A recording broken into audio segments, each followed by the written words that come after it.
बिस्मिल्लाहिर्रहमानिर्रहीम अस्सलाम वालेकुम students, welcome back to the channel पढ़ो लिखो। स्टूडेंट्स, आज की इस शॉर्ट सी वीडियो में मैं आप लोगों को सेंटेंस की टाइप्स के बारे में बताऊंगा।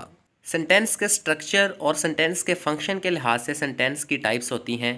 सेंटेंस के स्ट्रक्चर के अकॉर्डिंग सेंटेंस की 4 टाइप्स हैं और सेंटेंस के फंक्शन के अकॉर्डिंग भी सेंटेंस की 4 टाइप्स हैं। अगर सेंटेंस के स्ट्रक्चर की बात करें तो हम लोग ये देखेंगे कि सेंटेंस किस तरह की क्लॉजेस से या कितनी क्लॉजेस से मिलकर बना है। तो simple sentence, compound sentence, complex sentence और कंपाउंड कम्प्लेक्स सेंटेंस, ये सेंटेंस के स्ट्रक्चर के अकॉर्डिंग सेंटेंस की टाइप्स हैं। लेकिन अगर हम सेंटेंस के फंक्शन की बात करें, सेंटेंस के पर्पस की बात करें कि कोई सेंटेंस, कोई जुमला किस मकसद से लिखा जा रहा है, किस मकसद से कोई जुमला बोला जा रहा है, तो तब भी सेंटेंस के फंक्शन के अकॉर्डिंग सेंटेंस की 4 टाइप्स हैं।